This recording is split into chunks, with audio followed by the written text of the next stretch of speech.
Yeah, no, I meant that. Thanks everyone for coming today. But I'm super excited, about where our team is and the great start that we've had and the growth that we've been able to experience over our first 10 games. We've had some great wins at home, and then we've also had a team that's been a little bit battle tested, on the road with some tough games. And I thought, that gritty win that we had over Duquesne was a huge win for our team and for our program. And one of the things that I love about this team, and I love what we're doing right now, is just the teamwork and the toughness that we have. I feel like we have multiple contributors, every single game on the floor that's been able to help our team win. And then I really feel like we have a team who every single time they step between the lines, they give their all. And so super excited about that part of our team, that teamwork and toughness that we have.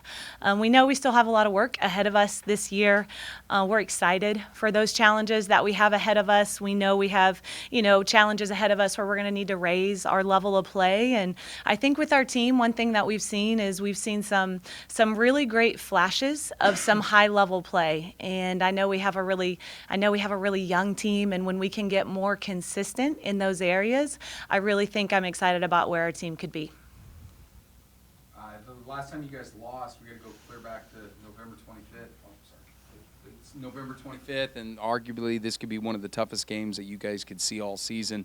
I guess just playing in Lawrence and then taking on KU.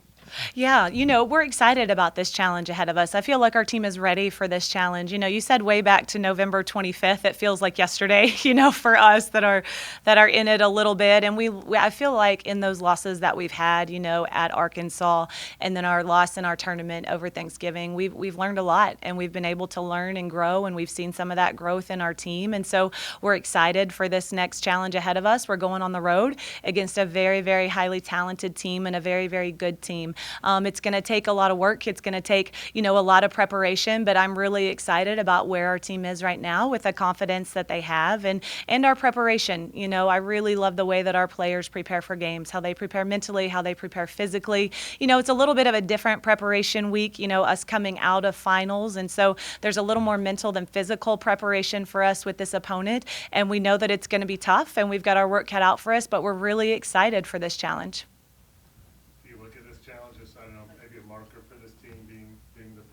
That you guys have played a ranked team this season? Not so much. What we do whenever we go into each game, we prepare the best we can for every single opponent, and each opponent that we play requires, different things from you as far as strategy goes, and we know this opponent is going to require a higher level of play for 40 straight minutes, and we're excited for that for our team. With you guys now in your second season, is it easier now that you guys kind of have everybody knows the drill and a little more and things like that? Some things are easier. Yeah, there's definitely some things that are easier, as far as the way your terminology flows and the instructions that you can give, and your transitions usually in practice can be a little bit quicker, than what they are typically in your first year. But I would say nothing that we do is easy. We have some really amazing young women who give so much effort on the floor and who give so much effort, off the floor with their leadership, and are giving a ton of effort, in the classroom to be who they are. And that takes a lot of, energy. And I feel like we have a great team who loves to do it together, and they support each other through that. Can you talk about some of the shifting roles that have been going on the last few games? I know you haven't had Levings or Gallegos, and other players have been stepping up. Just talk about that. Yeah, we've had a lot of players that have stepped up here recently for us. We've been playing some games with just an incomplete roster, and just being able to see different players step up at different times. Obviously, we've seen Ray Young, step up, still continuing to come off the bench and just be a huge factor and a huge impact in the games that we have. Recently you've seen Hadley Perriman step up and just in a huge way. I know you see her scoring, but what she does for us from a rebounding standpoint has been huge in our game. And I think we all, probably the biggest person that's come through is you see Jessica Evans, moving into a starting lineup for us and being able to go in and rebound and defend the five. And then you see Delaney Crawford and her versatility of what she's given us from just an incredible court vision, pace of play, and the things that she's brought to us that have allowed us to continue to play at a really high tempo. And this press conference could go on and on and on if I keep going down the roster. And that's one thing that I said, that I love about this team is just everybody's contributions have a major impact in what we're doing. Do we know what's the status for Levings or Gallegos? Can you reveal? Yeah, we're unsure. Kind of interesting looking at the stats. You guys score the same amount of points. You rebound the same clip. It's 40. You guys shoot 43%. They shoot 45%. You shoot better from three. I mean, they're two similar teams. I guess the only thing that's different is that they're 9-0 and ranked, and you guys are 8-2 and not ranked. Do you see a lot of similarities maybe outside of the stat sheet? Yeah, I think there's a lot of similarities in this team. You know, they play downhill and they like to play fast and they put a lot of points up on the board. You know, I think one thing that we're going to face is they have a strong interior presence, you know, which is something that we've seen a few times this year, but we haven't seen it quite at the level that we're going to see it, you know, when we go up to Kansas. But again, they have great guards and they have great interior play. And I think you'll see similarities from a standpoint of both teams are really strong defensively and both teams want to score a lot of points. And so it's definitely going to be a challenge. I know their team, you know, Coach Snyder does a great job. They're a well-coached team, you know, and they're a well-ran team. And so it'll really be a fun game to see kind of how the strategies play out and how the players, you know, step up in really big moments. I know stats don't tell the whole story, but is the line between being a ranked team and undefeated and being 8-2 and still solid, is it a pretty thin line or a thin margin for error there?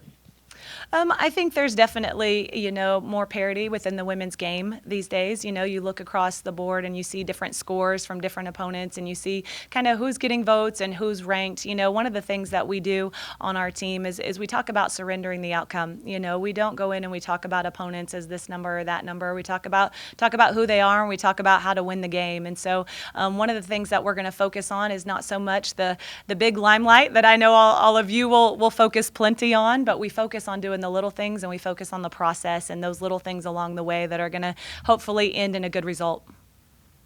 Being 10 games in and about a third of the way through the season, are you where you anticipated being at this point? I am. I'm really excited for the growth that our team has had. You know, one of the areas that I'm really pleased with is especially our offensive tempo. I know defensively we've shown to be pretty strong in our games as well. And so I'm really proud of the tempo that we've continued to play with and be a fast-paced team. And then I'm really proud of the way we've defended teams as well. You know, it's really hard to be a team that can play at a high level on both ends of the floor. And I feel like we're doing that right now. We still have a lot of work ahead of us. You know, we still have a lot of growth areas that we hope for with this team even before Christmas, you know, going into this 3-game stretch. But I'm really pleased. And one of the areas that has just helped us with that growth is just the amount of effort these kids give every single practice. They step in between the lines, they give their best, they give their heart, and that's allowed us to see that growth in our team this year. Is it a little weird to game plan for Yvette this year and kind of, you know, I don't know what you want to say about her now that she's there? Yeah, you know, it's definitely not new to our team to play against family members. You know, last year, you know, with their father coaching at ORU, we've kind of had that dynamic a little bit before. And so it's nothing new for some players on our team to be able to experience that. But I think, you know, the landscape of women's basketball is changing, and that's just a part of the game. You know, it's a sign of the times these days to have that, you know, incorporated into some different games. We've been a benefactor, you know, of that transfer portal, bringing in Katya and bringing in Caitlin and bringing in 2 great players into our program. And so, you know, for us, when we go through our scouting report and we look at it, we look at players, we still study their strengths, we still study their weaknesses, and we want to do the best we can against every player.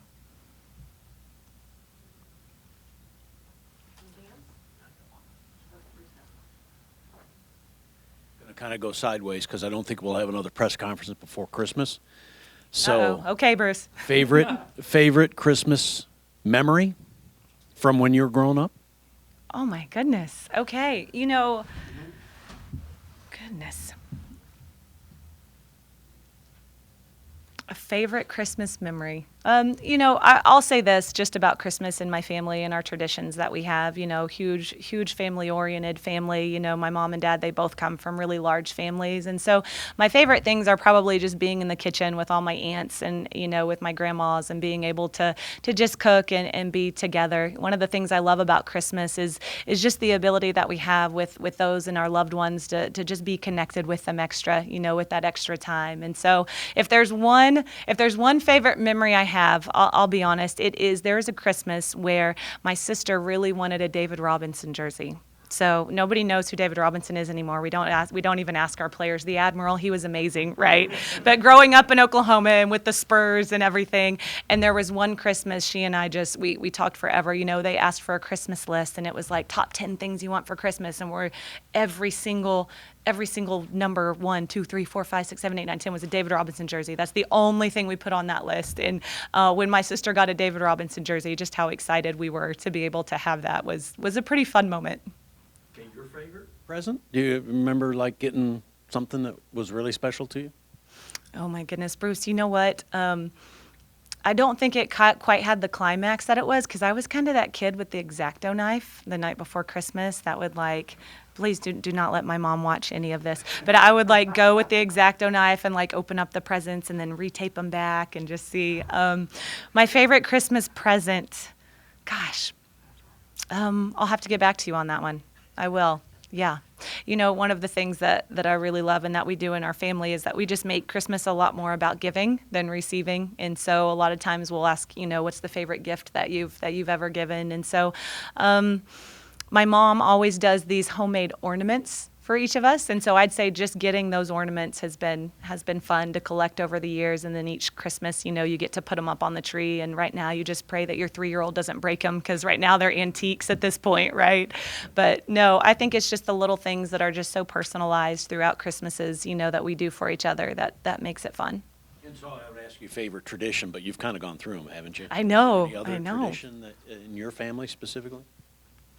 Well, now we're at the age where we've got 4 kids and we make them all dress the same in pajamas, which they absolutely hate, but we absolutely love as parents, and take pictures, and then we go through the story of Jesus' birth and salvation, and that's really meaningful to us and our family.